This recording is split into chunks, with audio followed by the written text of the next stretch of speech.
Bendaño, soy residente de segundo año del Servicio de Ginecología del Hospital Milstein y hoy vamos a ver nociones básicas de la fisiología ginecológica.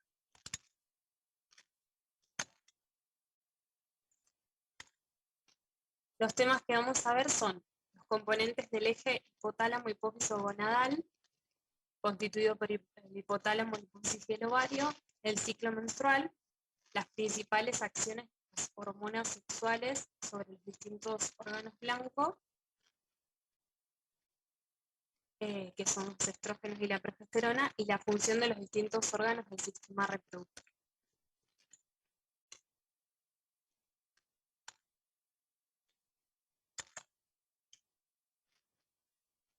Dentro de los componentes del eje hipotálamo hipófiso gonadal, podemos ver que son hormonas que van a estar interactuando entre sí y sobre los distintos órganos que van a permitir el correcto desarrollo del proceso reproductivo.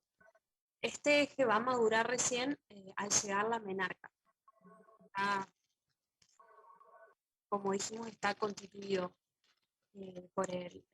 inicia en el hipotálamo, donde se secreta la GnRH, pero también está en el hipotálamo, está vinculado con la secreción de otros distintos neurotransmisores, ¿sí? Esto es muy importante que vean la relación de este eje con todos los órganos del cuerpo y los sistemas hormonales del cuerpo. Sobre todo cuando ven una patología, para poder, si no encontramos la respuesta dentro de nuestro eje, buscar en otro eje, por ejemplo el de la tiroides, que siempre está muy relacionado, poder ampliar la vista y buscar el problema por ahí, ¿sí? Bueno, dentro se secreta la GnRH, que estimula la hipófisis, que va a realizar la secreción de LH y de FSH, que va a estimular a los ovarios a producir estradiol de progesterona, ¿sí? El hipotálamo está formado por un manto multineuronal, que es multisináptico, y que en algunos sectores se va a agrupar, digamos, a condensar, formando distintos núcleos. El núcleo que a nosotros nos interesa en este tema es el núcleo arcuato, que va a sintetizar y secretar la GnRH, que es la hormona liberadora de gonadotrofinas, ¿sí? Esta hormona se va a presentar en el hipotálamo de la vía intrauterina y tiene en su funcionamiento correcto una secreción pulsátil, o sea, cada 90 o 120 minutos se va a estar secretando. Esta pulsatilidad se va a adquirir recién con la madurez del eje, ya que la pulsatilidad en la niñez va a ser irregular, en la premenarca va a empezar a secretarse de noche, y en la menarca ya se va a adquirir la secreción pulsátil durante todo el día, constituyendo un ritmo circadiano, ¿sí? El cual se va a ir perdiendo en la perimenopausia y llegando a la menopausia. El sitio de acción de la GnRH va a ser la hipófisis, como vimos anteriormente. Esto es súper importante porque, en ese manto multineuronal y multisináptico no solamente está el núcleo arcuato, sino que están todos los demás núcleos que van a secretar estas demás hormonas, que es lo que hace que esté todo interrelacionado. Y todo lo que afecta el ritmo circadiano, claramente, que va a alterar nuestro eje. Entonces, como para relacionarlo también con distintos aspectos de patología o tratamiento, por ejemplo, si nosotros quisiéramos dar la GnRH de manera exógena, no lo podemos hacer con pulsatilidad, no le vamos a estar dando cada 90 minutos un comprimido a una paciente, ¿sí?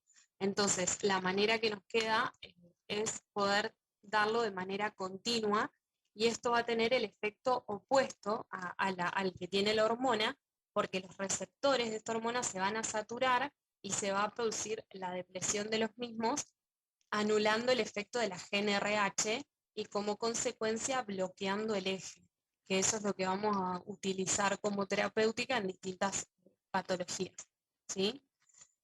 Esta GnRH va a tener distintos mecanismos de regulación, tiene mecanismos centrales y periféricos. Dentro de los mecanismos centrales que estimulan la GnRH tenemos el GABA, la gastrina, el péptido natriurético y la sustancia P.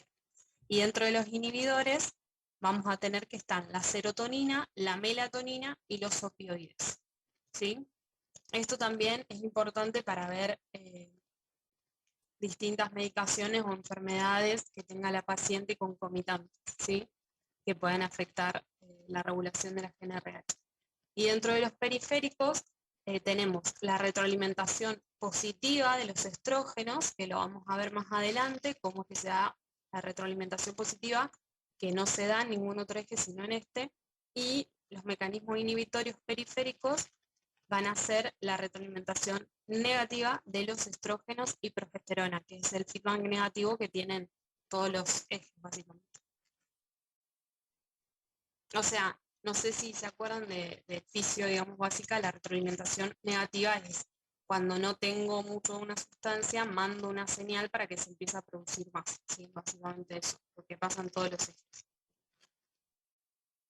Es un sistema de regulación complejo, porque las neuronas que producen y almacenan GnRH se van a juxtaponer y hacer sinapsis con otras que producen y almacenan neuropéptidos, ¿sí? En condiciones fisiológicas, los neuropéptidos no van a ser partícipes primarios de la regulación de la GnRH, pero cuando están presentes en respuesta a estímulos que sobrepasan el umbral fisiológico, como por ejemplo estrés, distintos fármacos o alguna enfermedad puntual, van a afectar los niveles elevados o la descarga prematura de LH. La descarga prematura de LH es clave, porque o sea, lo más clave de nuestro ciclo es el pico de LH para producir la ovulación, que eso nos va a permitir tener progesterona, que es nuestra hormona clave en el ciclo femenino y en la salud sexual femenina, ¿sí? Si tenemos alterado esto, se va a alterar el producto final que queremos. Por ejemplo, si tenemos niveles de opioides endógenos, como las endorfinas, aumentados, por ejemplo, con estrés, por ejercicio intenso, la secreción hipotalámica de GnRH va a estar disminuida y esto puede llevar a una amenorrea. Por ejemplo, en trastornos de la conducta alimentaria se puede ver esto, donde se da la anovulación y consecuentemente amenorrea de la paciente. Hay que estudiar el eje por ese lado, ¿sí? Pero esto es como se da más que nada en patologías donde los neuropéptidos van a actuar negativamente, digamos.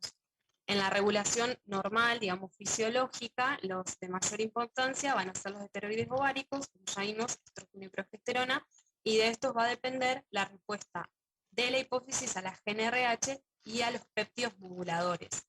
También el estrógeno y progesterona tiene que ver con, digamos, cómo los péptidos moduladores pueden afectar, ¿sí? Bueno, ahora sí, pasando al siguiente nivel, que es la hipófisis, podemos ver acá que se aloja en la silla turca el hueso fenoides, que va a estar situada en la base del cráneo y se conecta con el hipotálamo a través del tallo hipofisal. ¿Sí? Va a regular la homeostasis a través de la secreción de hormonas, que a su vez van a regular la función de otras glándulas endocrinas. La parte que a nosotros nos vamos a enfocar y nos interesa es la adenohipófisis, ¿sí? Esta es la neurohipófisis, esta es la adenohipófisis. Dentro de la adenohipófisis se van a secretar las gonadotrofinas LH y FSH. Y además, en la adenohipófisis se van a secretar, o sea, dentro de la adenohipófisis se van a secretar la prolactina, la hormona de crecimiento, la hormona adenocorticotrófica, la hormona luteinizante, la folículo estimulante, que es la que vamos a ver ahora, y la hormona estimuladora de la tiroides. O sea, cualquier proceso que yo tenga acá, sea una neoplasia, lo que sea, me va a afectar no solo las hormonas que estamos viendo, sino todas las hormonas del eje. Entonces ahí hay que estar atentos a ver a qué nivel se está afectando nuestro eje para saber a dónde enfocar el estudio de la paciente.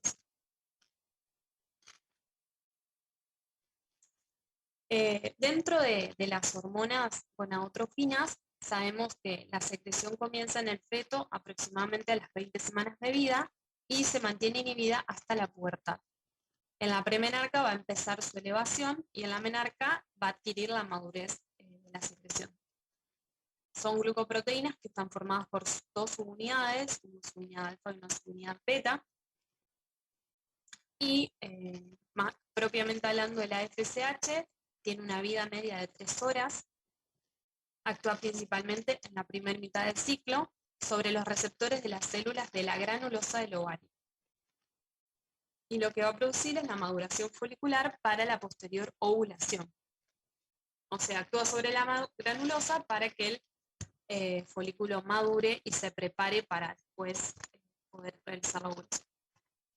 La LH va a tener una secreción pulsátil y tiene una vida media de 30 minutos, tiene una vida media mucho más corta, y su elevación brusca y sostenida por unas horas va a dar como consecuencia la puesta ovular 36 horas después de alcanzado su pico máximo en plasma. Durante la segunda mitad del ciclo va a actuar sobre las células de la teca interna, estimulándolas, y el receptor de la LH se une tanto a la LH, digamos, como a la HCG, que va a tener una vida media más larga. Esto nos sirve de dato, digamos, también para aplicarlo como parte de la terapéutica, ya que, o sea, la LH tiene una vida media de 30 minutos, pero la HCG va a tener una vida más larga, entonces nos da más chance terapéutica. Dentro de los mecanismos de regulación de las gonadotrofinas, vamos a tener distintas hormonas que la van a estimular y otras que las inhiben. Las hormonas que la estimulan, como ya vimos, es la GnRH y los estrógenos por retroalimentación positiva. Y dentro de las que las inhiben tenemos la progesterona y la inhibina o folículo estatina. Otra hormona hipofisaria que va a participar en el ciclo es la prolactina. Como ya vimos, se secreta desde la adenohipófisis por pulsos, tiene una secreción cíclica y con mayor frecuencia se da en pulsos en la fase folicular, o sea, en la primera mitad del ciclo, y con menor frecuencia en la segunda fase. Va a tener un ciclo circadiano que es bien definido. Denme un segundo. Otra hormona que va a ser parte del ciclo va a ser la prolactina, que se secreta desde la adenohipófisis con una secreción cíclica. La mayor frecuencia va a ser en la fase folicular, o sea, en la primera mitad del ciclo, y va a ser menor en la segunda fase. Y tiene un ciclo circadiano que está bien definido. Su función es actuar en la secreción láctea y tiene una actividad luteotrófica, o sea, conserva el cuerpo lúteo, ¿sí? El principal inhibidor de la prolactina va a ser la dopamina y el principal factor liberador va a ser la TSH. O sea, la TSH es el punto de contacto entre el eje tiroideo y el ginecológico. Porque si nosotros tenemos una alteración en la producción de hormonas tiroideas, vamos a tener una alteración en la TSH, por consecuentemente de la prolactina, y esto va a tener un impacto sobre el eje ginecológico, ¿sí?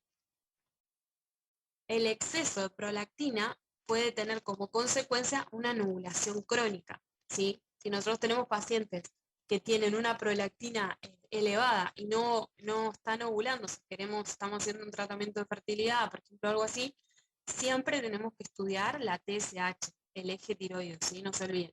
Está todo conectado, o sea, no es que vemos este eje y ya, sino que hay que ver siempre el todo.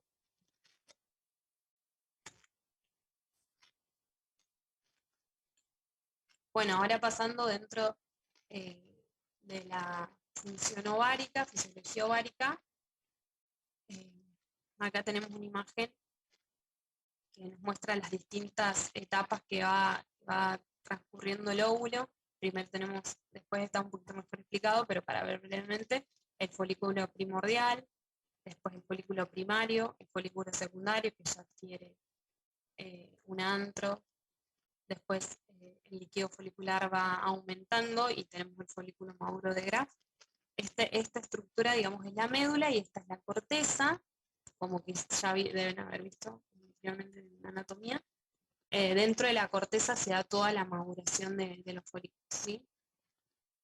Por último, se produce la ovulación, nos queda el cuerpo lúteo, que se va degenerando, que es el responsable de producir la progesterona, ¿sí? Si no se produce la fecundación, este cuerpo lúteo dura 15 días hasta que se reabsorbe. si se produce la fecundación, se mantiene, ¿sí? Brevemente. Ahora lo vemos más en detalle.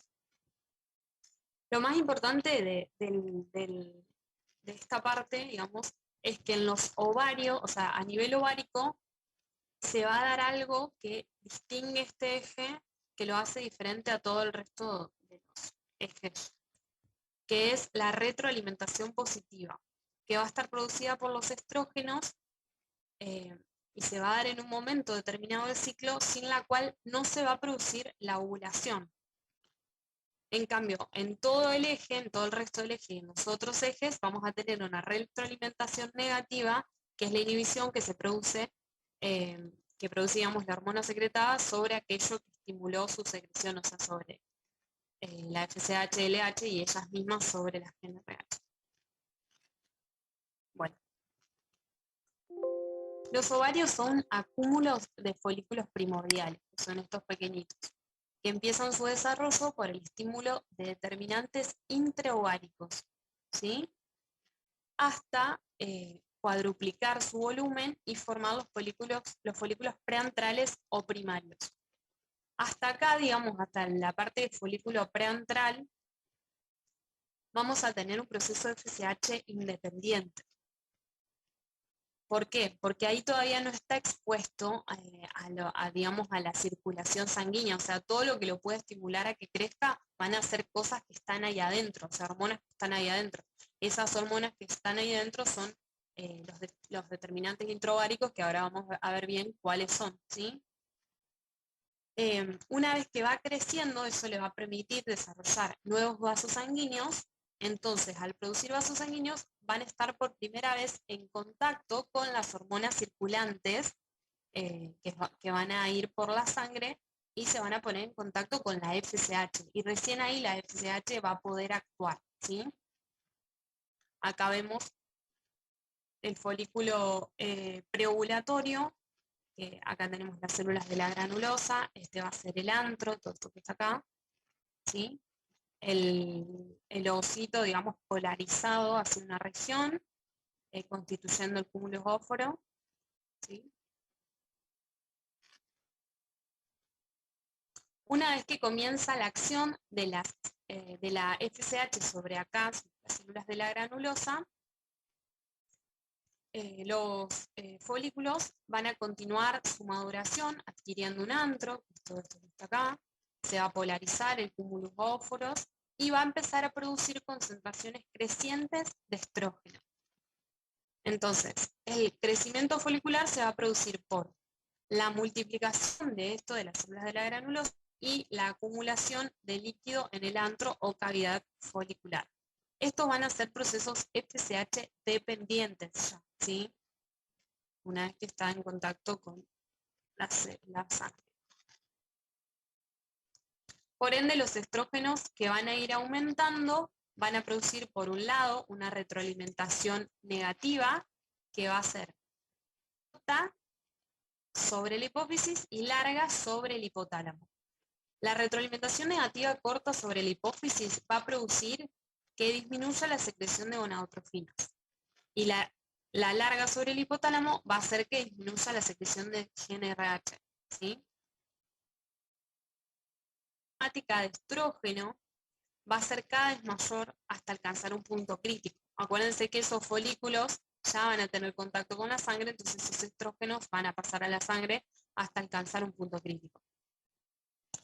Ese punto crítico es el punto en el cual la retroalimentación pasa a ser de negativa, que es esto, a positiva. El punto de corte son 200 picogramos sobre mililitro, que tiene que estar sostenido por un plazo de 50 horas. ¿Sí? Esto es importante. Es 200 sostenido por 50 horas. Una vez que se alcanza eso, la hipófisis es estimulada a secretar toda la LH que tiene acumulada, ¿sí? Entonces, de esa manera se va a alcanzar un pico de LH que va a permitir la ovulación. Es medio embroscado esto, pero básicamente en esto consiste la retroalimentación positiva, en que los estrógenos se mantienen y estimulan a la hipófisis a que largue todo lo que tiene guardado. Bueno, un ratito vamos a tener algo. Los requisitos para que se produzca la retroalimentación positiva: primero, los folículos ováricos tienen que estar debidamente estimulados por la FSH y preparados para secretar suficiente estrógeno. O sea, la indemnidad de esta parte de la FSH tiene que estar para que haya el estrógeno previo, pues si no, no lo vas a poder sacar el estrógeno si no lo tenés. Y la glándula hipófisis tiene que estar sensibilizada a la GnRH y tiene que tener una reserva de LH para poder liberarla después. Lo mismo que pasa acá. Si no, si tengo alterado algo de esto, no voy a poder tener una ovulación correcta. Los mecanismos de regulación, bueno, son varios. Por un lado, el folículo destinado a ovular responde a las gonadotrofinas con proliferación celular, citodiferenciación y esteroidogénesis. Y en el ovario existen distintos péptidos reguladores o mediadores que son elementos autóctinos y paráctinos. Esto es lo que veíamos al principio, que decíamos que eran elementos como intraováricos. Más que nada va a tener un papel importante en cuando existen distintas patologías que van a alterar su actividad, digamos, o cantidad en los compartimientos ováricos. Por ejemplo, la insulinoresistencia, la endometriosis o distintas enfermedades autoinmunes o tumores de ovario. La insulinoresistencia, esto es clave, ¿sí? Nada, pacientes con obesidad, con trastornos metabólicos, van a tener alterado el ambiente ovárico, y al tener alterado el ambiente ovárico no van a poder muchas veces tener ovulación. Por eso en tratamientos de fertilidad también hay que tener en cuenta esto.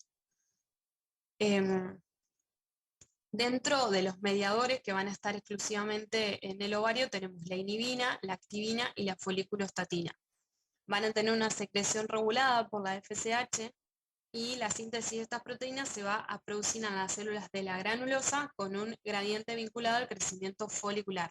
A medida que el folículo crece, la activina va a disminuir y aumenta la producción de inhibina y foliculostatina, que van a ser reguladores autóctinos de procesos que llevan al crecimiento ordenado de un folículo hacia la ovulación, ¿sí? Esto es clave, que se pongan a pensar acá el paciente como un todo, básicamente, porque si la paciente tiene insulinoresistencia también va a afectar a la ovulación. Bueno, ya yendo propiamente a lo que es la ovulación, la ruptura folicular y la expulsión del complejo del cúmulus óforos va a ocurrir en un lapso de 36 horas desde iniciada la descarga de LH. Durante este proceso el óvulo va a adquirir su total competencia completando su meiosis. El cúmulo se va a expandir como consecuencia de la activación del gen de la COX-2 y consecuente síntesis de prostaglandina E2. Y también se va a producir un aumento de la síntesis de ácido hialurónico y el factor de necrosis tumoral 6. Van a ir apareciendo receptores para progesterona en las células de la granulosa, más próximas a las células tecales. Esto va a ser un efecto mediado por la LH. Esto es lo que queda, digamos, en la teca.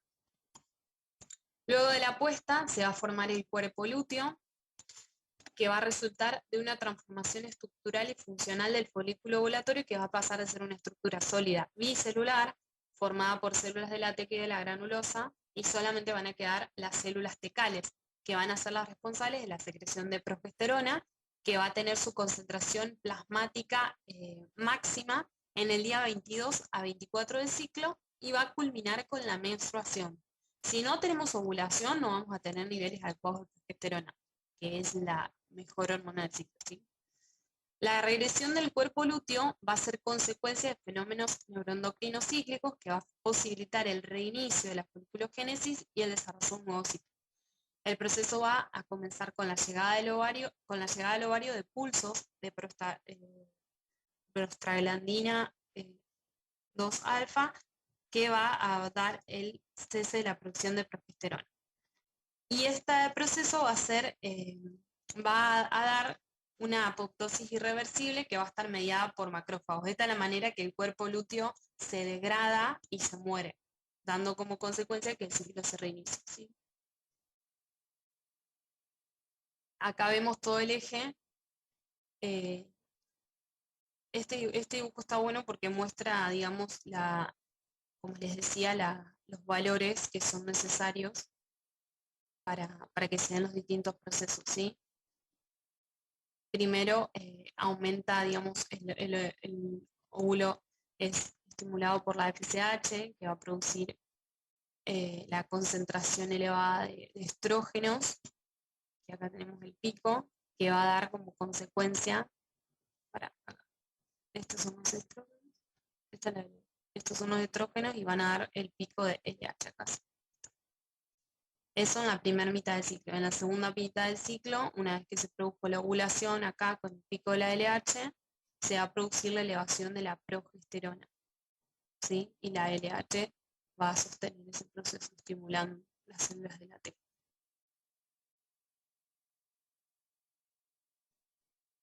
Y acá están los distintos ejes relacionados, digamos, el ciclo ovárico con el ciclo endometrial, las hormonas ováricas y las hormonas hipofisarias. Y cómo se relaciona con la temperatura corporal, que esto es importante si una paciente quiere quedar embarazada, los distintos tratamientos de fertilidad son predictores de la ovulación para ver si realmente la paciente está ovulando o no.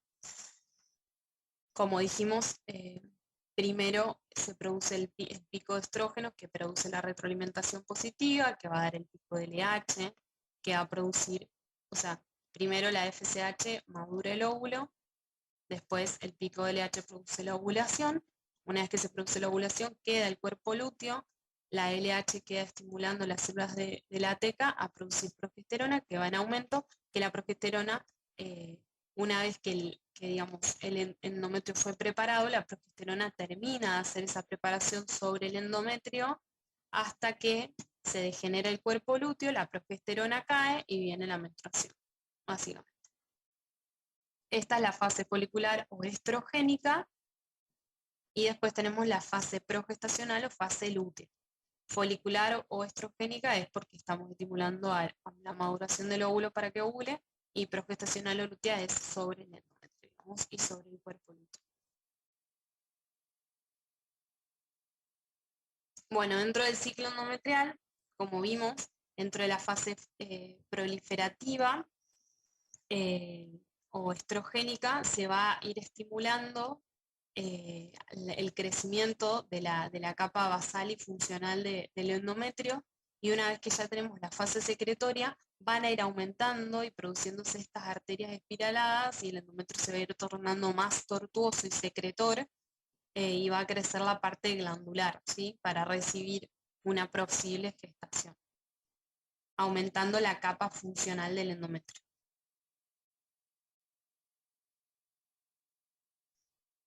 Bueno, ahora por último vamos a ver las principales acciones de las hormonas sexuales sobre los distintos órganos blancos.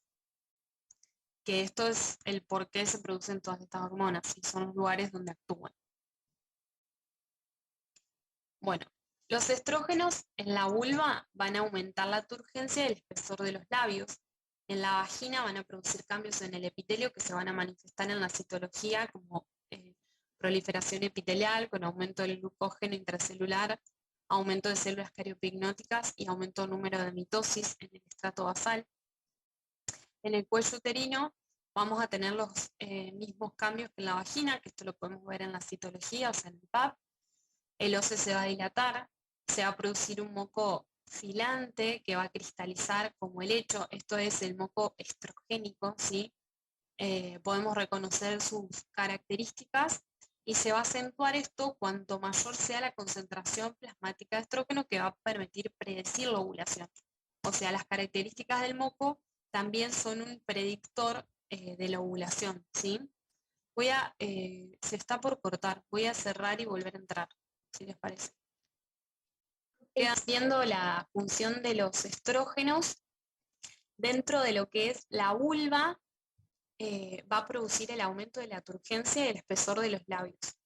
Esto es súper importante porque, o sea, en la menopausia, donde tenemos la caída de la concentración estrogénica,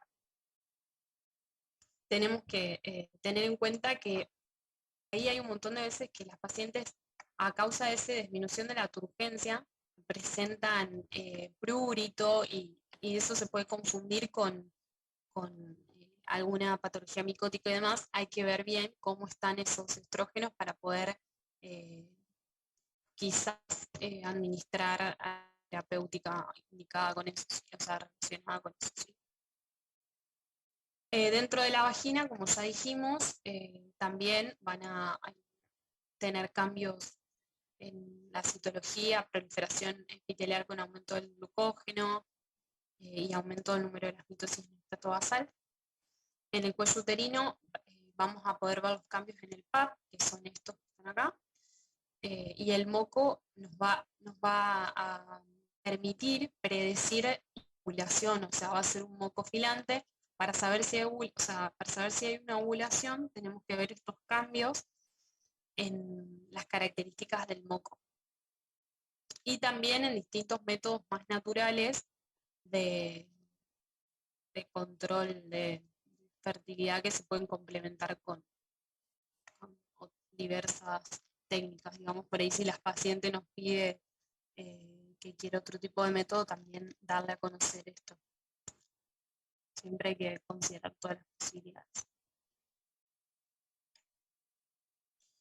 Dentro de lo que es el útero, en el endometrio va a tener un efecto positivo, digamos, va a producir la proliferación de sus estructuras celulares, aumenta la irrigación de la mucosa y aumento de meiosis. Necesitamos una dosis puntual de estrógenos para ese endometrio prolifero, que es la dosis de proliferación. Si esa dosis de proliferación no se alcanza, el endometrio no va a proliferar lo suficiente como para tener una menstruación. ¿Sí? El endometrio va a tener que estar preparado para esa menstruación. Si el endometrio no se prepara, no puede producirse la fecundación. ¿Sí? O sea, sí, la fecundación, pero el implante del óvulo fecundado, porque no va a estar preparado. ¿Sí? Dentro de las formas va a aumentar su contractilidad y va a tener una actividad proliferativa del epitelio ciliado de las mamas. En las mamas va a producir hiperplasia e hipertrofia del epitelio y del tejido conectivo y el desarrollo del pezón y aumento del pigmento de la piel. ¿Sí? Dentro del metabolismo y del medio interno, que esto lo relaciona con todo el resto del cuerpo, va a aumentar la HL y disminuir la LDL y aumentar la retención de sodio y disminuir la secreción de aldosterona. Por esto es que las mujeres de menopausia a los 50 años ya el sexo, digamos, no es más un factor de riesgo cardiovascular porque no tiene más ese efecto protector, ¿sí? Dentro del hueso va a inhibir la resorción ósea y estimular la formación de hueso por distintos mecanismos. Por esto mismo es que también en la menopausia hay que hacer mayor hincapié en el cuidado de la salud ósea. Dentro del tracto urinario va a mantener el tropismo del epitelio vesical, uretral, del trígono y del plexo venoso submucoso uretral. Esto es muy importante porque en la menopausia también podemos ver que las pacientes presentan clínica de infección, digamos, del tracto urinario, como disuria y demás, que por ahí no es que tienen una ITU, sino es que al perder ese trofismo empiezan a presentar síntomas de digamos, y en realidad es la baja de estrógenos, que ahí es necesario hacer un tratamiento con estrógenos y ver, y un urocultivo obviamente si tiene síntomas, y ver si estos síntomas mejoran por dando estrógenos al paciente local, ¿sí? En el hígado va a estimular la síntesis de proteínas transportadoras de hormonas, de angiotensinógeno, VLDL, y algunos factores de la coagulación. En la sangre va a disminuir la densidad plaquetaria y algunos factores anticoagulantes y la antitrombinase. Bueno, la progesterona en el endometrio, su efecto va a depender del estado de preparación realizado previamente, que es lo que ya mencionamos, y si esos estrógenos actuaron proliferando el endometrio, la progesterona ahora se va a encargar de producir un endometrio secretor. Las glándulas se van a volver tortuosas con la dilatación de la luz, los núcleos se van a desplazar hacia la capa basal, el citoplasma, dentro del citoplasma vamos a tener una vacuola subnuclear que permite el primer signo de secreción, los vasos subyacentes van a tener un gran desarrollo y el estroma va a estar laxo y edematizado. Todo esto prepara el endometrio para la anidación, que es este esquemita que veíamos acá. ¿Vieron? Como las glándulas y todo se va preparando. Bueno, la progesterona dentro de la vagina va a producir el aumento de reptilización disminución de células eosinófilas y aumento de elementos intermedios cianófilos agrupados en placas con ciclos de vacuolización y con signos de vacuolización y citólisis. Dentro del cuello uterino, el moco va, o sea, vamos a ver en la fase progestacional que el moco disminuye su filancia y su acción va a ser no receptiva para espermatozoides, porque las glicoproteínas que lo van a constituir a este moco van a formar una trama que no los deja pasar. Esto es importante porque hay distintos anticonceptivos que tienen solo progestágenos, progestina, que van a actuar más que nada alterando el moco y produciendo que los espermatozoides no puedan llegar, digamos, a realizar la fecundación. Hay otras progestinas que producen también la ovulación, pero bueno, por otro lado. Pero la mayoría actúan todas, digamos, sobre el moco. Dentro de las trompas se va a producir una menor velocidad del transporte de los espermatozoides. En las mamas va a completar su desarrollo y diferenciación tubuloareolar en una mama que ya va a estar previamente desarrollada por los estrógenos y va a estimular la proliferación de acinos mamarios y producción del calostro. La progesterona en el metabolismo de todo el cuerpo va a tener una acción termogénica. Esto implica que hay un aumento de la temperatura basal en la segunda mitad del ciclo por su influencia sobre los centros termorreguladores del hipotálamo. Tiene una acción anabólica, o sea, estimula la síntesis de proteínas, y tiene un efecto antialdosterona, que esto va a implicar la disminución en la eliminación de potasio y aumento en la excreción de sodio y menor retención de agua. Bueno, ahora vamos a ver brevemente la función de las trompas uterinas y del útero para finalizar todos los elementos del sistema reproductor. La trompa, como ya vieron en anatomía, va a tener un istmo, una ampolla, un fundíbulo y las fimbrias. La función de las trompas va a ser la captación por las fibras tubarias del óvulo liberado por el ovario y luego el transporte de la gameta dentro de la trompa del útero. Es fundamental el movimiento de las cilias que van a estar presentes en el epitelio que las recubre interiormente y el movimiento de la capa muscular.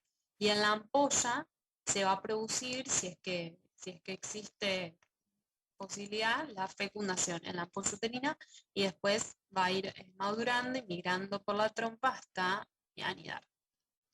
¿Sí? El proceso de fecundación se produce en el tercio medio ampular.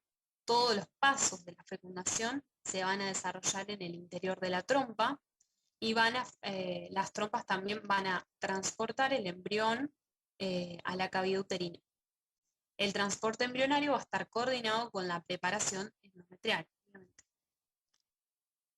Dentro de la función del útero, como ya vieron, el útero va a tener un cuerpo y un cervix, el cuello, y van a estar unidos entre sí por un istmo. En el istmo vamos a tener el orificio interno y en el cervix por fuera vamos a ver el orificio externo.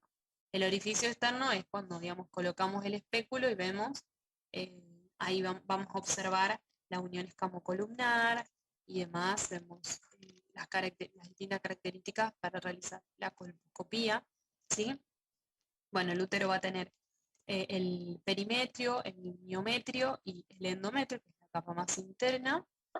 ¿Qué más? La función básicamente del útero es alojar al embrión dentro de toda la etapa de crecimiento embrionario y posteriormente fetal. Bueno, la bibliografía es el libro de Testa, de la que usé para hacer la clase.